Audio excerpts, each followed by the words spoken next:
So then, now it's time for our presentation.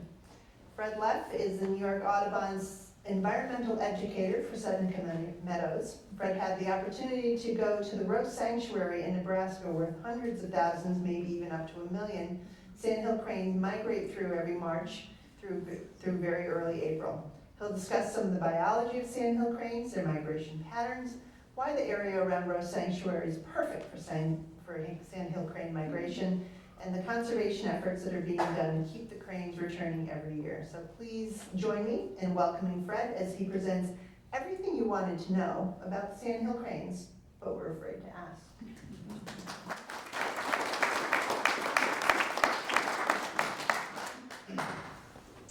And I don't know if I need the microphone.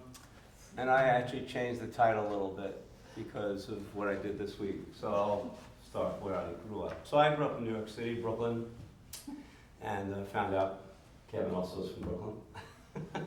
And so when I was 10, my father took me on this field trip, and, oh, there we go. So how I got here. So 10 years old, my father was a teacher, as I was after the fact. And he knew about this field trip through a teacher friend. So we go on this field trip to Jamaica Bay, and there was a white pelican that year. Actually, there's one this year too, 60 years later. And I was short, and my father had to pick me up to look through a scope, and sure enough, there's the white pelican, hooked forever. So I became a birder at 10. And early years during while I went to junior high school, high school, I birded a lot. We actually had a tree on my block in Brooklyn, Warbler City in the fall. It was amazing, and it's just this huge tree. And then I moved. Then I went to college in Brooklyn. Then I went to grad school upstate, became an upstater. Went to Binghamton. So with Binghamton, I was studying small mammals. So I didn't do a lot of birding because I was always looking down instead of up. I actually worked at Love Canal for 2 years. Anybody not hear of Love Canal ever? So that became one of the, I guess it was the first Superfund site. So my advisor, when I got my master's, I stayed in the same lab. He got a grant for that. And then the grant ended in 1984, and then I became a teacher. So I taught for 29 and a half years, 29.2 years actually, and retired in 2019. So I taught at Miners Academy in Seneca Falls. I didn't know how great Seneca County is for birding until I started doing eBird after I retired in 2019. I became a volunteer at Montezuma National Wildlife Refuge, learned about eBird. I always had the Peterson Field Guide books. I went to Sibley's. I started my life list over. And last week I crossed the 400 mark for the first time ever. And now I've been birding a real lot. So at Montezuma Wildlife Refuge, I volunteered 2 years really consistently, even through COVID. I don't know if anybody ever went there on a Saturday or Sunday during COVID. Pete Saraceno was there Saturdays, I was there Sundays. We could not use the building, but we had all the maps on the window. And I can't believe how many people we met who couldn't leave New York State because they couldn't get back in. Anyway, excuse me. So then I joined the Friends of Montezuma. I was asked by somebody, can you be on the board of the Friends of Montezuma Wetland Complex? I said, sure. So I did. And then one day, Chris Lajewski had he always talks to the board. He has a monthly report, or bi-monthly, I guess. And he said, there's an opening for an environmental educator. So I asked, what do I need to do to apply? So just apply. And so that was in December of 22. In 23 February, I interviewed. And that was the pain. You had to go through 2 phone interviews and a real interview. And so my position is environmental educator.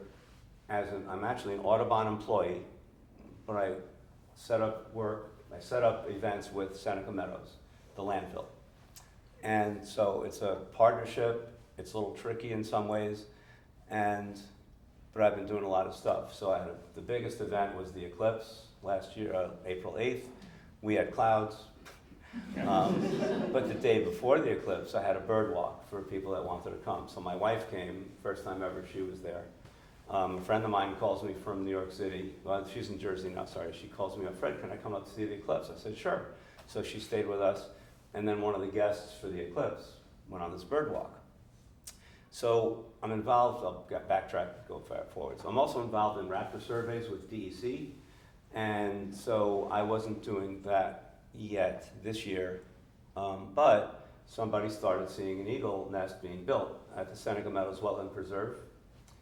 And so we went to see it, and there were eagles around. I'd see the eagles occasionally. So with this bird walk before the eclipse, we see this eagle feeding a young one, literally this big. It was tiny.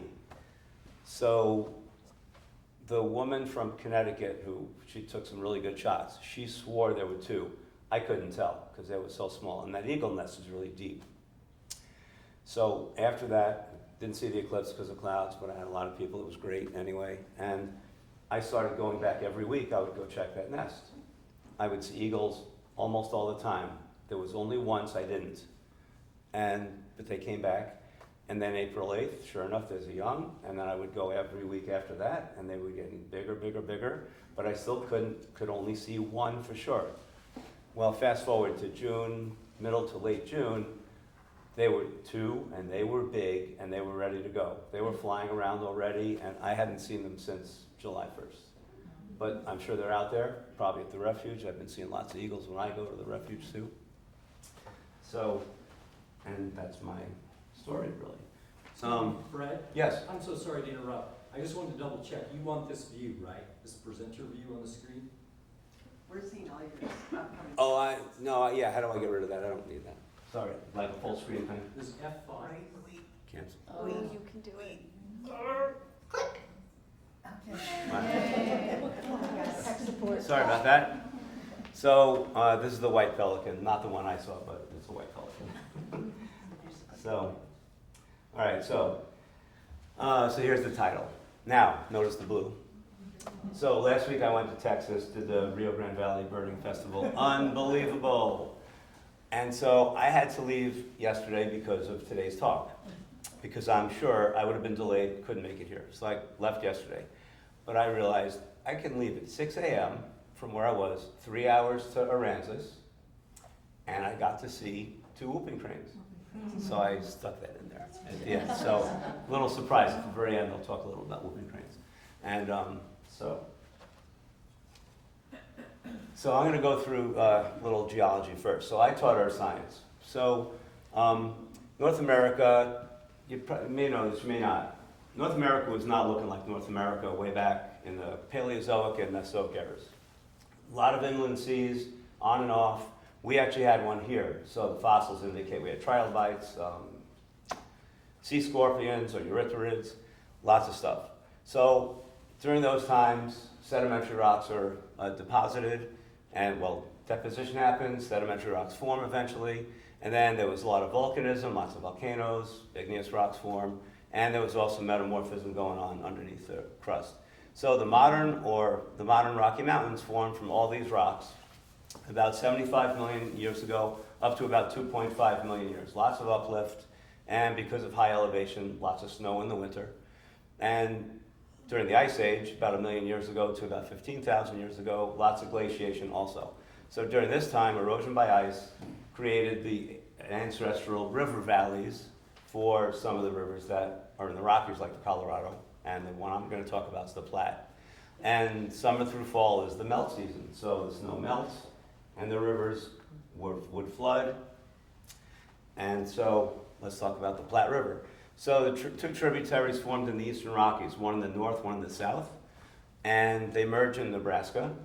And for many thousands of years, or actually about 1 million years, the wet season, snow melt, scoured the landscape, leaving sandbars and clearing any vegetation from them.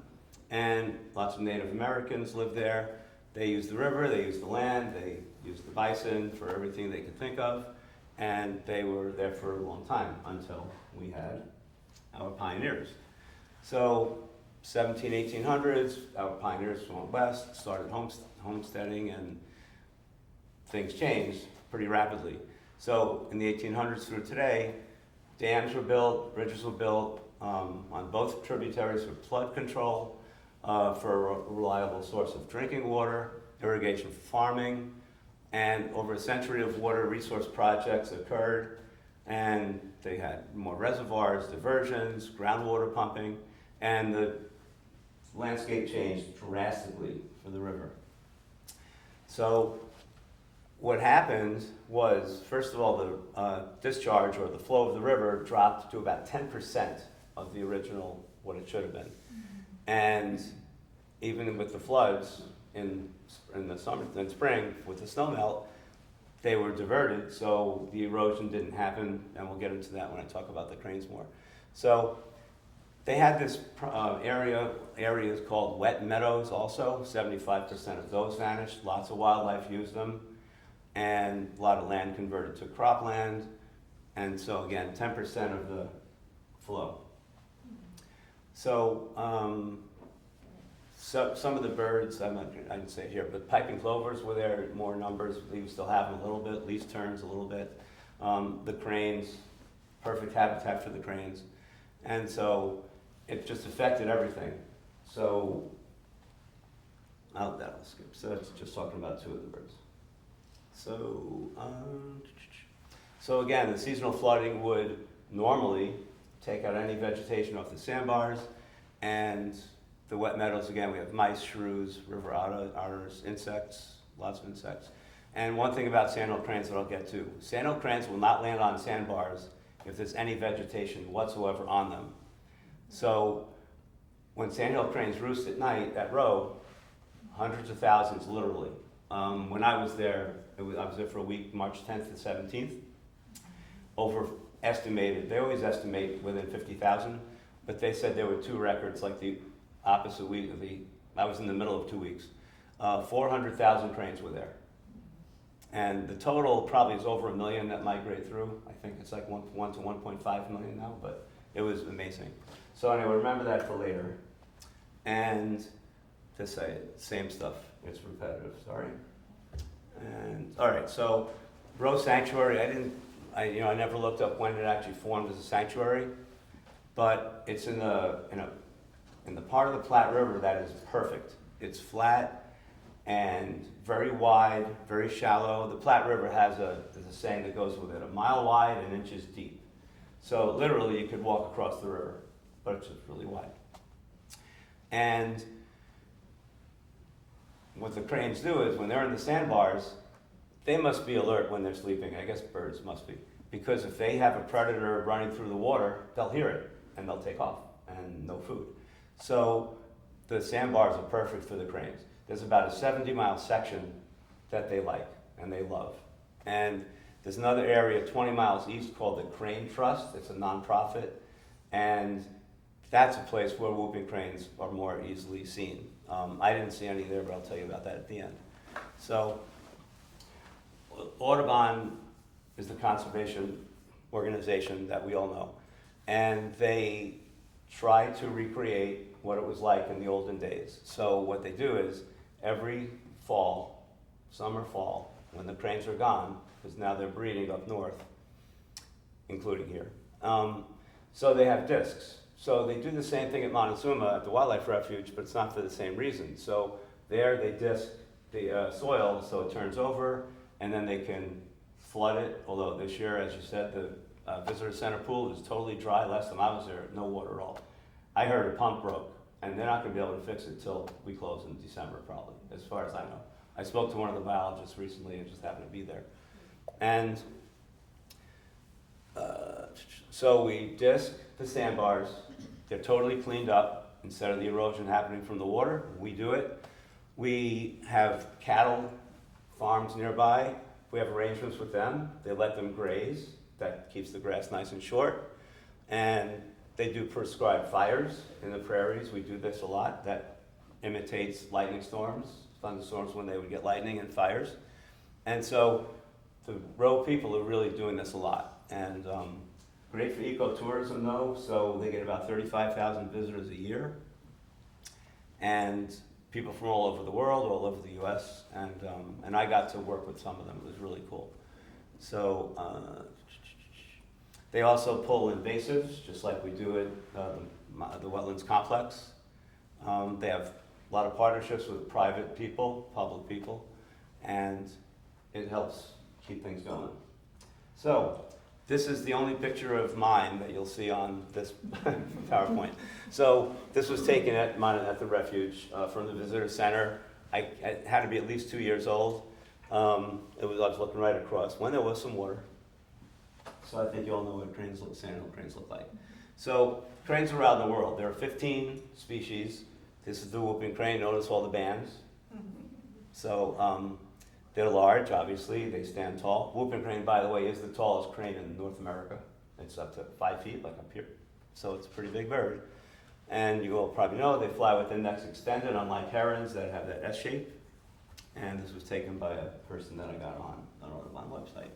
So these are called gray crown cranes. They are Eurasian. They don't live on Antarctica. That's not surprising, but they don't live in South America either. That kind of surprised me. 15 species again, and only 2 are common. Our sandhill cranes and common cranes in Eurasia. And all the other 13 are endangered.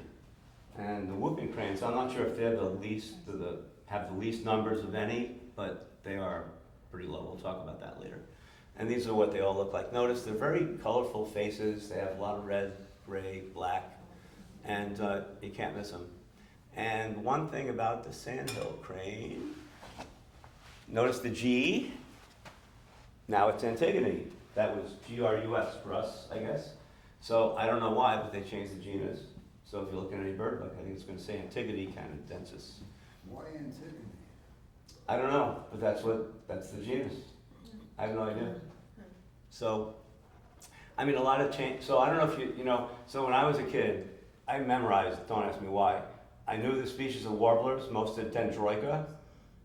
Last time I looked, well, more recently, it's like, where did this come from? It's Cetophagia now. So they just changed that whole genus. I don't know why. I guess they did some genetic research and came up with maybe insect eater, probably that's what it means. So I don't know, but, so there are some other genera in here that bees, I can't remember what the B stands for. But anyway, it's just a side thing. So 2 species of cranes again, in the US only, sandhills and whooping cranes, and that's all of North America actually. I don't know about Mexico. I think sandhill cranes may get into Mexico barely. So most common there. So with sandhill cranes, there are 6 distinct populations, different subspecies. So at Rowe, they are lesser sandhill cranes. So that's Antigone canadensis. Ours are greater sandhill cranes. And there's a population on the West Coast that migrates from Washington to California. There's another sort of southwest one. There's a group in Florida, they don't migrate. So the first sandhill cranes I've ever seen were in Florida when I was I think I was 16. And so what happened in 2003, this is where it all started up here. 2003, there was 1 breeding pair, and where the Sandhill Crane unit became the Sandhill Crane unit, and a few years later there were 3 pairs, and now, last year, somebody I know, you know Mike Tetlow? I think most of you probably do. He had 450. November 30th last year, I had 310. I was astounded. And so just like you had that 165 today, plus the others, it was all at Knox. I remember seeing one of the dikes, we walk on the muck race. I got a patch of 20s, 30s, and then I look at the other dike, separating puddlers and Knox. I see a lot more, and then I look at the whole grassy area. There's patches of hundreds. I couldn't believe it. And so I'm hoping there are 500 this year. That would be amazing if they were doing that. But there's young all the time. We see them. And so cranes are in the class Aves, birds, related to rails, limpkins, gallinals. So they're kind of a primitive bird, actually. But so birds evolved during the Jurassic, over 160 million years ago with Archaeopteryx. But cranes evolved during the more recent epochs of the Cenozoic, as all the current birds do. But the cranes are relatively older compared to all the other birds we'll see. The earliest and best fossil is 2.5 million years old of a sandhill crane. And there's another crane that goes back about 10 million years with a pretty good fossil there. So, interesting there. Cranes are big, although the weight part, 6 to 10 pounds.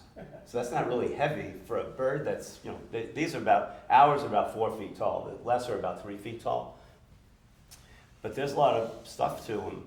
But there was something in Texas. Oh, people in Texas had this, a lot of raptors, like they were talking about them, and they asked how big is this one bird? And I actually guessed right, 5 pounds. But people are going like 10, 8, it's like no. It was an eagle owl, I think. So that was kind of interesting. Wingspan, 6 to 7 feet, bigger than a bald eagle, about the same size to bigger than a bald eagle. They can live 20 to 40 years. And if they make it to the first year, the odds are they'll go a long way. Adult females called mares, males are called roans, and young cranes are called colts, just like horses. Males are a little bit taller, and very cute young ones. And Sandhill cranes will mate for life. I think all the cranes do, because whooping cranes do also. Until one dies. If one does die, they'll try to get a different mate. And so they're just out there. And they usually fly together when they're together, obviously. And you usually pick out a family group, and 3 or 4 flying together is one of those groups usually. So the offspring stay with their parents until the fall migration, and before striking out on their own. So that's a moderately young one. And we'll get to the paint soon. And during migration, single cranes will pair up, and then when they get to where their breeding grounds are, they have a unison call that they do together. And if you ever wanna, I don't know if I have time to, if I can come back to this, maybe I'll try to get it on the internet. But they're really cool. And the male usually is a little straighter, taller, so you can tell them apart then. And that strengthens the bond. They do a lot of dancing, as you guys mentioned. So what year was this? Oh, I can't remember. There was one year we were closed. The refuge was closing. It probably was the second year, like 2020, maybe 21. So we had 58 cranes. Last day they were open, and it was like 55 degrees, and they were closing next day. And they were out there just dancing around like crazy. But they weren't really breeding. I think they were just playing, because it wasn't the right season for that. So it was really cool. But they do this. So during mating, they'll perform these displays, and it can occur all year. And you see what they do. They jump a lot. They throw sticks around, plants. That I've never seen, but they do that. And then nesting, early April to late May. So the birds that migrate through in March, they get up to where they migrate, and we'll talk about that soon. It takes 3 weeks to get up there, 3-4 weeks, and then they start breeding, and they're ready to come back in the fall. The young grow really fast. And female usually lays 2 eggs, and I read this about whooping cranes too. They usually only one survives. I know what the Sandhill cranes do is they actually seem to pick out one that they don't think may survive, and they kill it. Although sometimes 2 do survive. So often you'll see just one. It works for them. They evolve pretty well. Chicks are ready to walk very fast. Anybody ever see, I once saw a giraffe get born at the Washington Zoo. It was up on its feet in like 2 seconds. Sandhill cranes similar. They're ready to walk right away. And they have 3 short months to grow up so they can make the migratory trip. And they usually stay together with the family, and then next season they'll be coming back as sort of adults, but they're not yet. Culture independent though, about 2 months. They mature at 3 years, and they'll mate for life between 2 to 7 years. And again, first year mortality about 50%, but survivors can live again 20 to 30 years. The oldest crane is probably on the next one. Oldest crane was 37 years and 3 months old. It was banded in Florida, and 1882, 2019, it was found again. So that was a pretty long-lived bird. So one thing about the special thing about cranes, so you know how their voice is, really dramatic, very rich. They happen to have a very coiled windpipe or trachea, and because of that, there's resonance, and they just get this deep, really rich call. And so it's similar to a French horn, actually. So the colts, so at Rowe, we had lots of young ones flying with the adults, and you hear this wee kind of call. I can't imitate it, but it's so cute, and you can tell that's a young one. And here's one thing that's really strange. You got hundreds of thousands of cranes. They can tell their own young apart from every other one. It's like, I don't know how they do that. I mean, our voices are different, and I guess you get to know your own kids, but with that many numbers, to me, that's unbelievable. And so that's a special thing for them. And sandhill cranes are one of the few species of birds that will actually paint their feathers. So, in, I guess, early summer or late summer, I'm not sure which, but you see all the cranes don't look silver gray, they look brown. And so they actually pick up soil and they paint their feathers with it. No one really knows if they're doing it on purpose to camouflage themselves, but the reason they turn red is there's a lot of iron in soil, and the iron comes out like rust.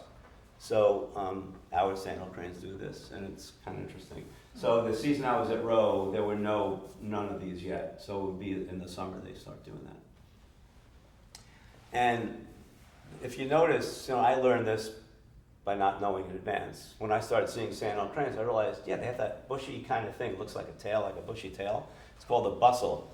It's actually the wing feathers that when they tuck in their wings, they're so long that they form this thing. It's called a bustle. So kind of a cool word for Scrabble if you're into Scrabble. And it kind of looks like a tail. But it's funny because you look at a great blue heron, it's so different looking now once you know that. So that's interesting, I thought. Cranes eat everything, but their diet changes depending on the season. So when they're getting ready to migrate, especially in Nebraska, cornfields all over the place. And so in that season, they feed mostly on waste grain, so they harvest the crops, corn all over the ground in the fields, and you can literally drive around Rowe and the area nearby. You will see thousands of cranes in every single field. It's just dramatic. You don't even have to go to a special place. Just drive around Nebraska. You'll see cranes. And they load up. They have to gain 25% of their body weight before they migrate to make their trip because they go a long way. Normally in summer and fall, they will eat anything they can get. Small mammals, small reptiles, small amphibians. Whooping cranes eat crabs, I found out. And they'll eat plants and anything else they can get. Typically, they can fly about 25 to 35 miles an hour. They typically can go about 200 to 300 miles in a day. And they can also go further with a good tailwind. And one thing they do is kind of cool, just like hawks. We'll get there later. So again, that was the weight thing. So 6 to 10, they got to gain 20%. So if you weighed 100 pounds, you gain 25%, you weigh 125. That's big. So, I'll get back to the other. So these are the roots of the crane. So if you see the left-hand side, the green lines with arrows, that's the Pacific population. We got the southwestern one. The main one winters in Texas and New Mexico. So there's a place in New Mexico, Bosque de something, I've never been there, I heard about it. They hang out there in the winter. They're in Texas in the winter. We had some, so when I was last week, we had some cranes, not a huge amount. I had one flock of 8, one flock of 4 one day. But notice how they all funnel up to the Platte River right in the middle. It looks like that hourglass pinch. And so, how are we doing for time? Okay, a lot early. Ooh, let's see, kill my glasses. So, as I said, the Platte River right around Rowe is perfect. So, they all funnel in through there, or most of them, and then they stay a couple of weeks, 1, 2 weeks, maybe 3, and then they move north.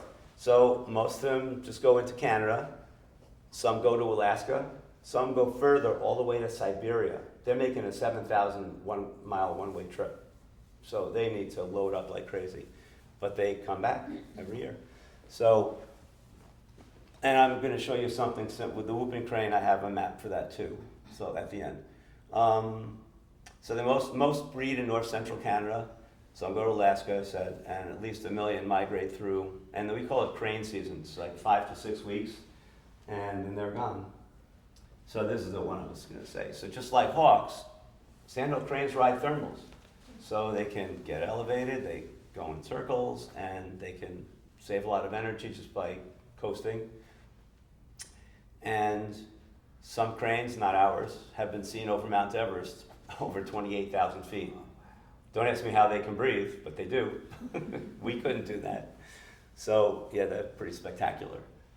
And that's a picture I didn't take. So the crane status for Sandhills is stable, increasing a little bit. There's some isolated populations in Mississippi and Cuba. They're not doing so great, but overall over 1 million. And these are the lesser that are at Rowe. Ours is different, a little bit larger, but Rowe is the lesser. And so, what were the numbers like 100 years ago or so?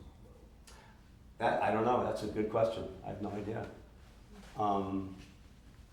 I don't know when they actually started to refix the environment. So I wonder if they dropped a little bit until we started doing what we do. That's a good question, I don't know. A really good question. I wonder if we can look that up online sometime. So the migration probably has lasted thousands of years through Nebraska now, and another beautiful picture, not mine. So I was fortunate. So as I said, I work for Audubon. Pete Saraceno, I think you all know him, he volunteered last year. I never heard of the place. And I've been all over the country. I was on Interstate 80 in several trips when I was younger, and I mean, old enough to remember.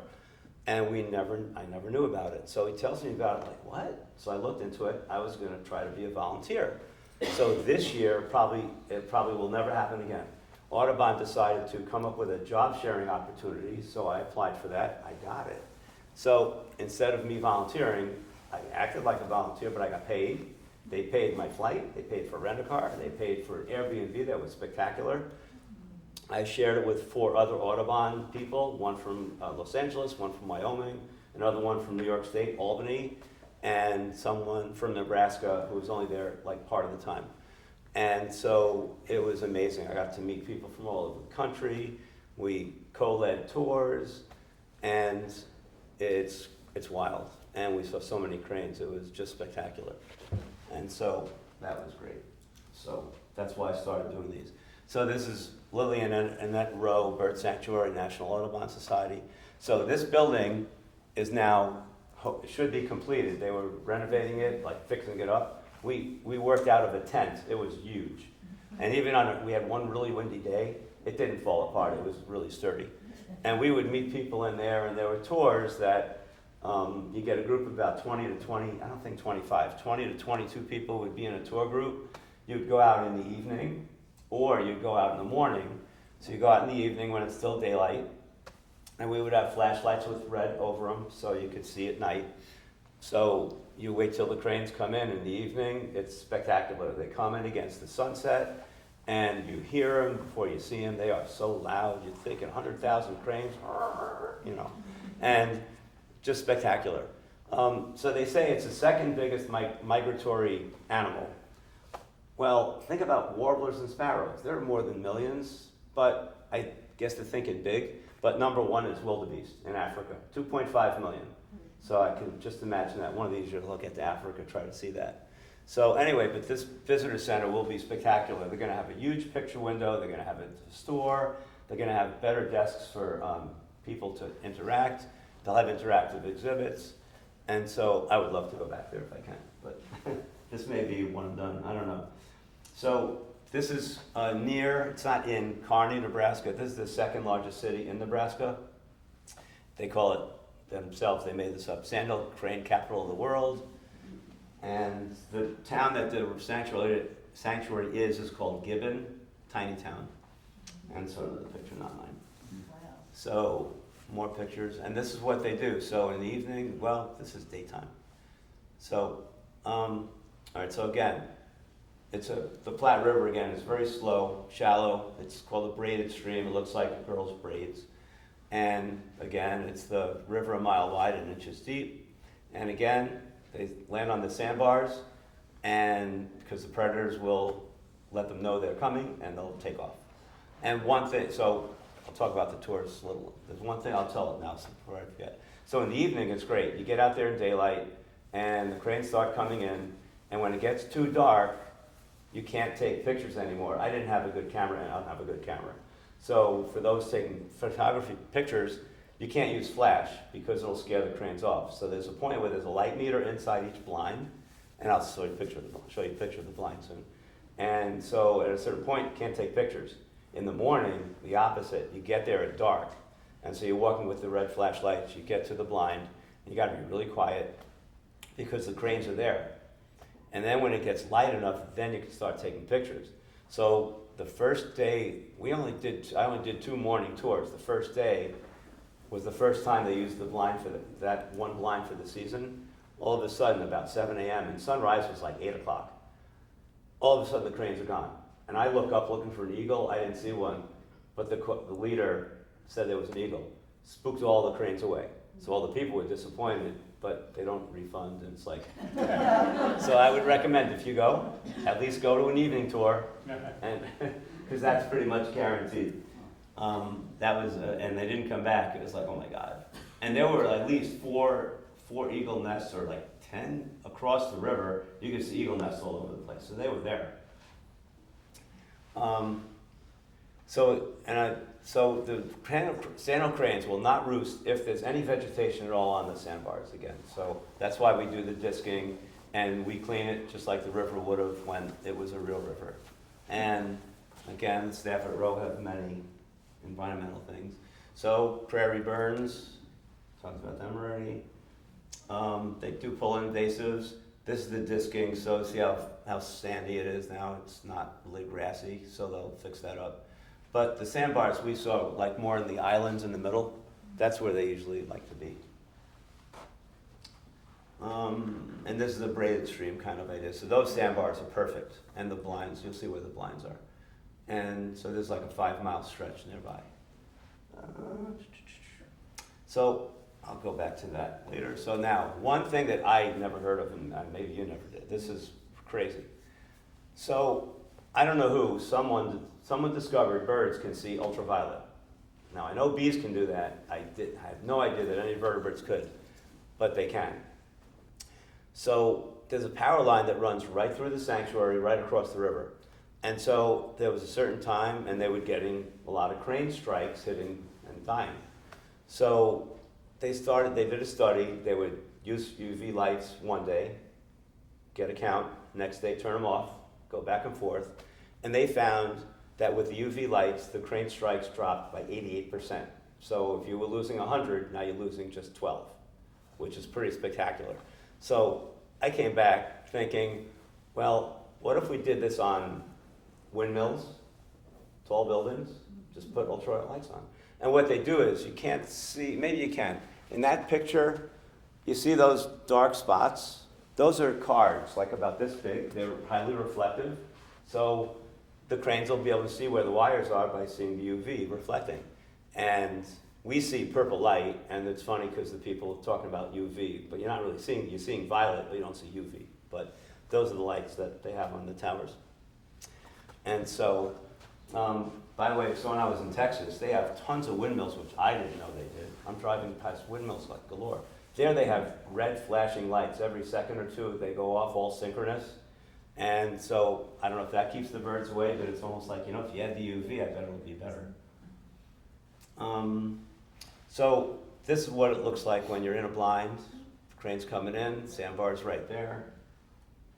And that's a blind from the outside. And there are different types of tours. The most basic one is a lot of people, you cannot have a tripod with a camera in those because it's too congested. There are special ones that are bigger blinds, fewer people, and they charge more, but they get better spots also. And so they can have a tripod. And then we have a special one that I didn't get involved with, but there are some that you can have 2 people, they go in the evening, they have to stay overnight in the blind, they cannot leave. They have a bucket for a toilet, and very rustic, and then they have sleeping bags, and then they get picked up in the morning. So they get the evening, morning, and they can use flash, and they probably get phenomenal pictures. But this is a blind, this picture I did take. So we're looking out, and sunset is that way. And it was cold in March, although Pete went the week after this year. He got snow, like a blizzard. my first day, 3 days, it was 70 degrees. It was awesome, but the mornings are chilly. But it was just great. And so this is a picture. I think this is one of my pictures. So sunset, although every dot is a crane. And the first day I remember, it took a while for the cranes to get really close, but we still got really great looks. And it's a true spectacle of nature. I mean, it's loud, it's visual, it's just amazing. Has anyone ever been there? Oh, you have, so you know what I'm talking about. It's really good. And so another picture. And then this is a different thing. So we're close by to where prairie chickens are. So we got a little bonus. So these are the three people I was with. So this is Dennis, that's me, Jackie, and Daphne. And the fifth one went the day after. So we go, this is really rustic. They look like a bus with windows blown out, but the chairs are really nice. They're cushy, and they give you blankets, because it was cold. That morning was cold, and like we're in our winter garb. And so there were 2 guides, 2 blinds. We're in one, and there were 4 more people. So our guide goes, we get there like 6:30, and we're waiting, and he goes, well, 7:30, they're gonna start coming in. Clockwork, 7:30. 18 males pop in. And you all know what a lek is? A lek is a breeding ground for grouse, chicken-like birds like this. So it's flat, very little grass, and that's a greater prairie chicken. And so on that fence, we had western meadowlarks. I actually had a red-shafted flicker also. And they do their booming and displaying, and it was so funny. It was cool. And and then, so the day after, we found out the other person, he said a female came into the lek. He said the males went nuts. So with us, I don't have a picture. I thought I had a picture of 2, because they do these face-offs, like they jump up, they try to get on top of each other, like to fight each other off. But the prairie chickens are cool. So conservation, we're in the Atlantic flyway, you know that. Plats in the central. Many birds, including whooping cranes, songbirds, migrate. Over 80% of the world's Sandhill crane population rests and feeds here. Again, that crane season. And Rowe's mission is the conservation of the Platte River ecosystem and the birds that rely on it. And they're doing a great job. And over 35,000 people from all around the world visit, and the visits help pay for the conservation efforts.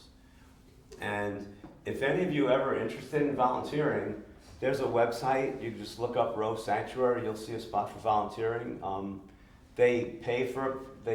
You don't have to pay for a place to stay. You just have to get there. Food, I think, is on your own, but it's something some of you, if you ever consider it, it might be well worth it. I'm thinking about going back. I don't know if I would have to. I would see if I can make a deal. Can I go for like 2 days, just volunteer for 2 days? And so this is the visitor center in building, and this is just another morning. That's a morning picture, I believe. And that's what a sandbar looks like, nice and clean.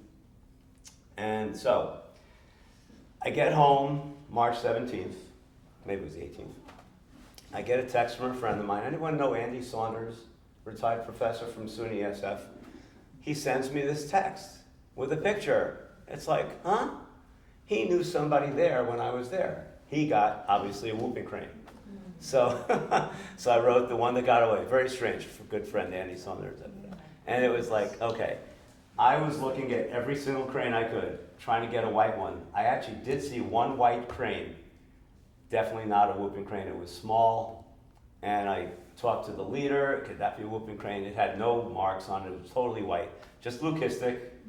So anyway, well, Pete came back. So Pete was like off a little bit. He started on a Wednesday, not a Sunday like I did. He said the day after he left, there were 91 whooping cranes. So he missed them. So anyway, so I went to Texas. On the way back from Texas, I stopped here. And I had called the day before, and I asked, are there any whooping cranes? And they said yes. So I said, okay. So I got up really early, got out at 6. Took me 3 hours to get here. And this is the visitor center. It's a really nice visitor center. And I didn't get a picture of it, but they have this tower, and this is just information on the whooping cranes. One of the rarest birds, 5 feet tall. They can be 15 pounds, so a little bigger than the sandhills. And mid-October, I'm not so sure, but November through April, they'll be there. And they're territorial even in winter, which surprised me. I read this and said, huh? They make a pretty big territory, 250 acres, but it's a big expansive area. So they have this tower that's a ramp. It's not like the ones at Montezuma with a steep staircase, it's a ramp. So you just have to walk out and back, but it's 60 feet high. So you get a great overlook of the area. So I'm on this tower, a family comes up, father, mother, 1 or 2 kids, and I was scanning and he said, I got whooping cranes, and sure enough he did. So I got my only look ever at a whooping crane, 2 of them. So critically endangered, there was a low in 1941, 15 cranes. Now that's, to me, it's like, that's one storm, they're gone. Didn't happen, really lucky. So, and this bird is a major reason for the conservation efforts at Audubon and along with other birds. The egrets were in bad shape too, because women used to love feathers in their hats, and that was a thing. And so, remember the one crane had lots of bands? And if any whooping crane is seen at Rowe, there's somebody with a clipboard ready to write down information. They want to keep track of everything they can if they have one. So it's a really good success story. So here's the migration route for whooping cranes. Wood Buffalo National Park is off the screen. It's way up in Alberta, and they come all the way down to Aransas. So here's another weird story. So my oldest son, lived in Wisconsin with his first job after college. And the year he moves home, he went to Pittsburgh, he went to grad school and got a job there. So I found out there's a place not too far that has whooping cranes called Horicon. I've never been there. But I couldn't believe that. I could have seen them there. Anyway, but they migrate to Florida in winter. So there's a Florida population, but this is the main population here. And so I have a graphic that has, so these are the numbers, and they're cut off. This is 134. So we have I'm pretty sure that they have a group that they want to keep kind of separate just in case. Like, did you guys hear about the California condor kill-off recently? They lost a lot of condors. I can't remember, there was a reason. Something happened. Maybe they got sick. I don't know if it was a fire. But they lost a significant amount. But their numbers, and they breed really slower than cranes. So I think they're in the 120s now, I'm not even sure. But so this way, if we have the eggs separate or the young separate, if they have to, they can get them into the wild. Then they have the Eastern Migratory Group. There's some in Florida, that's Florida. But then there's some in Florida, they stay all year round. And Louisiana has a non-migratory group also. So the total is 836. So think about 15 to 543, that's pretty good. So if they can keep going, and they still work on it, the efforts are great. I found out that at Wood Buffalo National Park in Canada, you can't even go in and see them. It's really remote, and they only let the people who work on the conservation get in there. When they breed them in captivity, do they try to get both young to survive? That, I assume so, but I don't know. I don't know. I wonder if what they do is take just the one, they let them have one and they take one. I don't know. That's a really good question, too. Good questions. Yeah. So, spectacular birds, though. And thank you all for having me. Any questions, though? Yeah.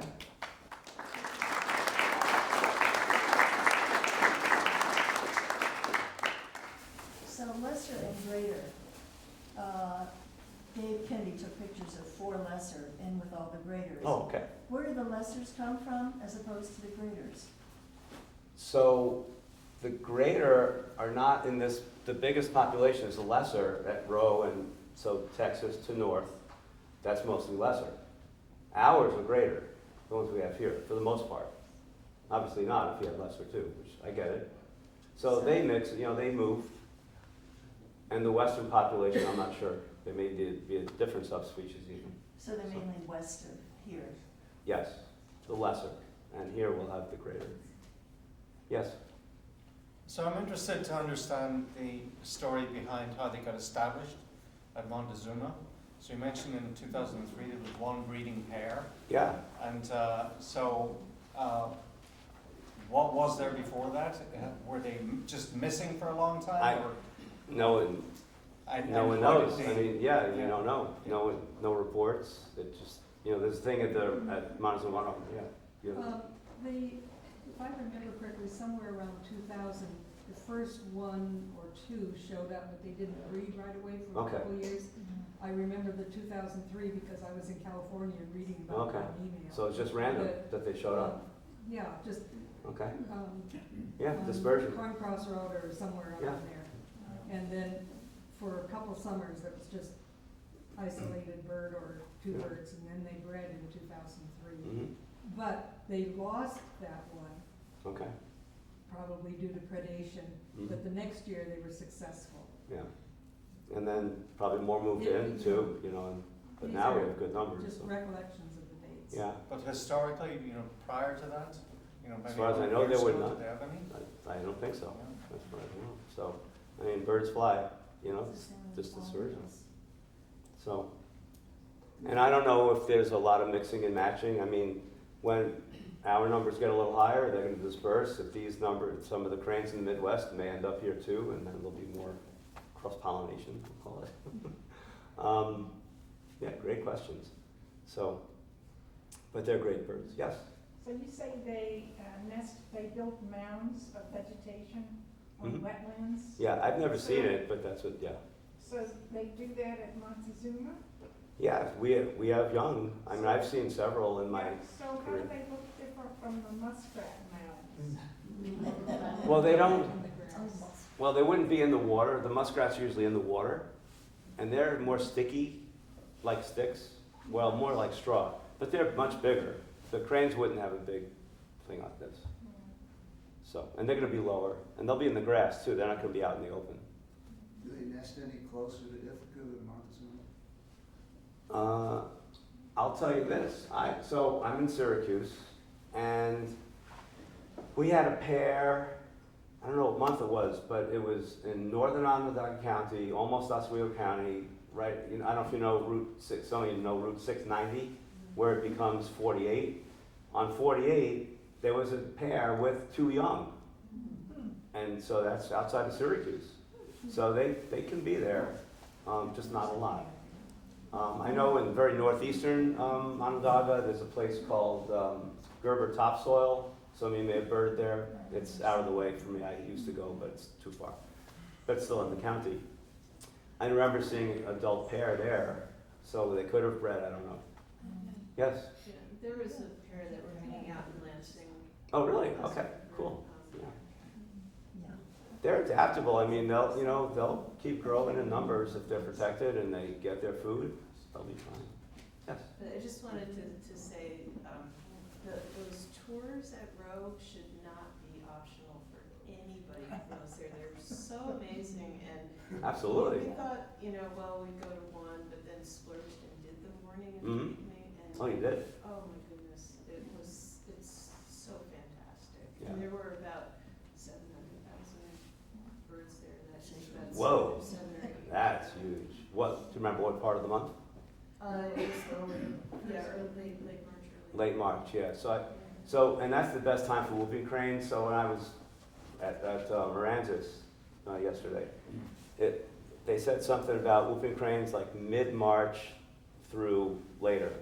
So I was there the first week of March, really the first crane season week that we could do anything.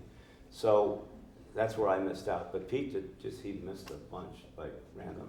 And there is a whooping crane named Bob. Oh, really? Who hangs out with the Sandhill Cranes. I mean, he's kind of Oh, so that picture could have been Bob. Yeah, that's it might have been. Very cool. That's awesome. Absolutely do both the evening and the morning. It's totally worth doing both. Wow. Yes.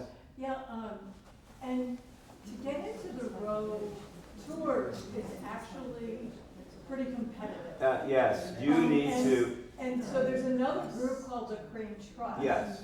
That also has blinds, and I visited Rowe during the day, because there's still a ton Yep.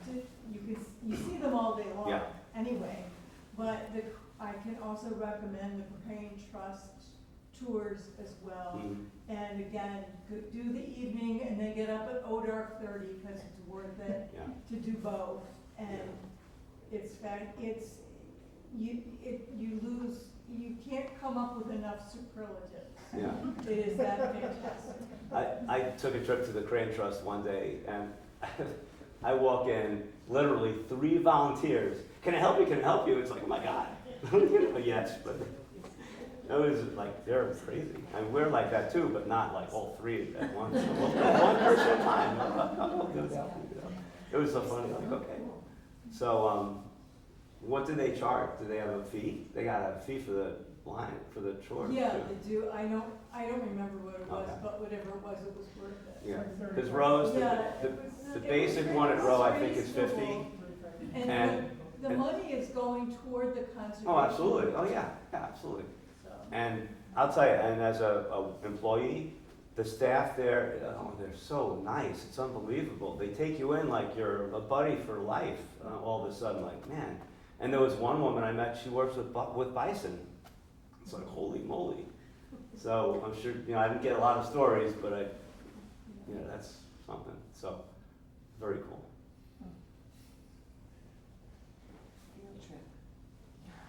Field trip. Yeah. Any others? What?